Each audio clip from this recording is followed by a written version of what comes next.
Hello and welcome to another daily market reading. Today I'm on Bitcoin and it's basically doing what I've been waiting for it to do. So I do not want to make this video too long and too repetitive because I do not want to waste your time. Okay, so just a really quick update on what the price is currently doing.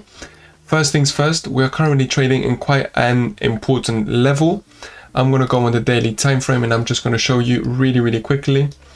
I'm going to trace a retracement from this high down to this low.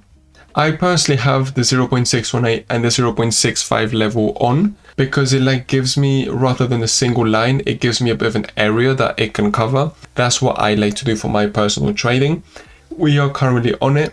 That's a very nice place for us to look for a short position. Bitcoin is currently also nearly just about overbought, which means that we are basically due nearly a move down in the market. Okay, another thing worth noting, okay, I can get rid of this, I finished explaining this, is that on the 4-hour time frame, right, these moves that we've been having up, for example, if you pay attention, we've got this is a strong move, this is a strong move, this is a strong move. This is looking quite choppy. We're going slowly move and then we're slowly. It's not really, one big green candle or two big green candles. This is going all very slowly, very choppy. And usually, from my point of view, choppy price action is not the healthiest thing. Okay, we're extremely oversold. Again, overbought. Sorry, I cannot speak. We're extremely overbought in this area on the 4-hour time frame. It is looking like we are due a bit of a move down. Okay, in my point of view, is it now? Is it tonight? Is it in the next five minutes? I don't know. I can't tell you. I'm really sorry. What I do know is that we have entered a really important area where I am going to be looking for short positions, and I've actually started to build my short positions. The more the price goes up, the better my entry price. That's the way that I see it. And if I'm averaging out trades, then I'm averaging out trades. Okay. One thing I am going to be doing, and that I am doing, is proper risk management. Okay. Because yes, there is a high probability of the price moving down, but nothing is 100% guaranteed. Okay. Another thing that I completely forgot to mention is I'm just going to redraw this really quickly just because I've got one more confluence, one more thing. I've got an exponential moving average of 200 periods, which is landing very nicely within my area. The price of Bitcoin is about to go touch it. It's about to go collide against it. I think that's going to be a really nice place for us to go hit it because we're trading in a downtrend. We previously had this move up where we nearly touched it. We didn't quite touch it. We nearly collided against it. We had a big move down. It's exactly the same thing now. I think we are due that move down, especially since we are oversold, especially since we are overbought in this area in the daily time frame. Okay, that's about it for Bitcoin. I'm gonna go back to the 4-hour time frame. I do not need the exponential moving average.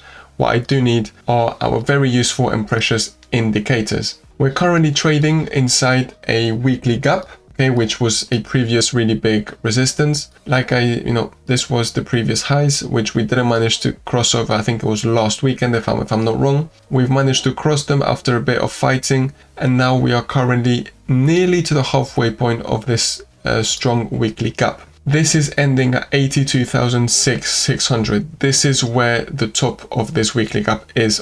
The midpoint of this weekly gap is. That would be actually above the exponential moving average. That would be above my little area that I've outlined. I don't think, okay, let's say for example Bitcoin does go up here and a bit higher. That's it. I am going to be expecting a faster move down. If the price of Bitcoin doesn't go up and then fast goes back down, and we actually indeed start going up and then start closing candles above 82,500 or even 83,000, that is not going to be good. That's going to be a bullish sign for Bitcoin, and that means that I'm going to stop looking for short positions, but we will cross that bridge when we get to it. Okay, for now, this is what I'm saying about Bitcoin. We've got another daily gap, which I am aware of. Okay, I'm going to turn on the multi-time frame daily gaps. We have another one sitting at 84,500.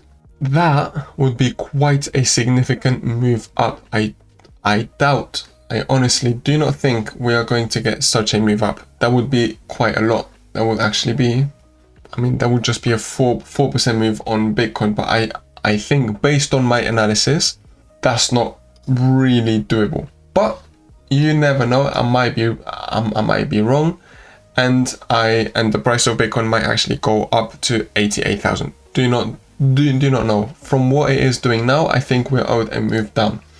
Moving on, USDT dominance. We can see, I'm gonna go on the daily time frame. Something very nicely. I'm actually going to turn on weekly gaps. There we go, weekly gaps. And I'm also going to trace Fibonacci retracement. I'm going to keep this very short and very simple for you to know. And then I'm also going to turn on the 200 period exponential moving average. We can see, right, we've got daily gap in green, smart trend, this green line. The yellow line is the exponential moving average, and we have got a weekly gap. Okay, we've got a bunch of things combined in one big lovely space, and USDT dominance looks like it's crashing down to go for it. We are also not oversold, not overbought. We just recently had a turn in our oscillator, which is a tweaked out, really nice and really strong relative strength index indicator. And we are now heading towards the oversold area, which we have not made it yet, which is leading me to think that USDT still got some room to go down and hit this area. USDT still got some room and hit this area. Soon as we hit this area though, I am expecting major reactions. That's why I'm not sure what Bitcoin will do. If it will keep on going up and up and up and up until this has made it to this area, or if it will stay sideways for a bit. I'm not too sure. I cannot read the future, and neither can you. Okay, having said that, I think that's about it. Ethereum is one I would also like to give a quick little mention to. Similar thing. Okay, similar thing. I'm going to trace the exact same thing because they've all basically got the same pattern forming. It's nice and easy for me to make videos on and analyze. The golden pocket level, so the 0.618, is sitting at the end of a daily gap and roughly at the midpoint of a weekly gap, and as well where the 200 exponential moving average is and where our smart trend is. Okay, so my only issue, okay, this is my my problem with Ethereum. Okay, I'm actually gonna delete everything. And we're actually going to go down to the 4-hour time frame, and I'm going to show you what my issue is with Ethereum. My issue is that we have failed to make, right, maybe not. We have failed to make any higher highs. We have actually been making lower highs and lower highs and lower highs. We failed once, failed twice, made a lower high, failed again miserably. We failed again. We've impacted literally just on the exact same level as the previous high and on this line which I have just drawn, and we have been unable to break it again. It looks like we're getting another reaction back down. It looks like Ethereum's biggest issue now is actually trying to form a higher high. Okay, it looks like we have been trading in this sideways channel, and another problem, well, you know, it's not a problem, but is the price action of Ethereum. I've just traced a fixed range volume profile. Looks like we are currently trading on the very, very top of the value area high. We have not managed to leave the value area, not even once. The first positive point for Ethereum, right, the first things that I'm going to be looking for on the 4-hourly or the hourly or even the daily would be, first off, to make a higher high, so above this. Number 2 would be to get out of the value area, start closing some candles above the value area.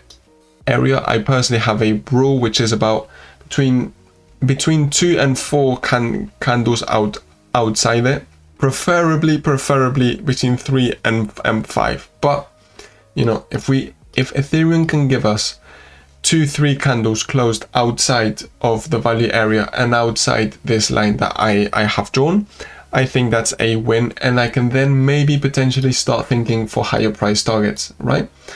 Why am I saying this? Because for now, right, if Ethereum has to go up all the way to the price points which I'm talking about right there, okay, so if we want Ethereum to go to the golden pocket, which is 0.618, the end of the daily gap, hit the EMA, hit all of these things, Ethereum would have to give us right now a 9% move.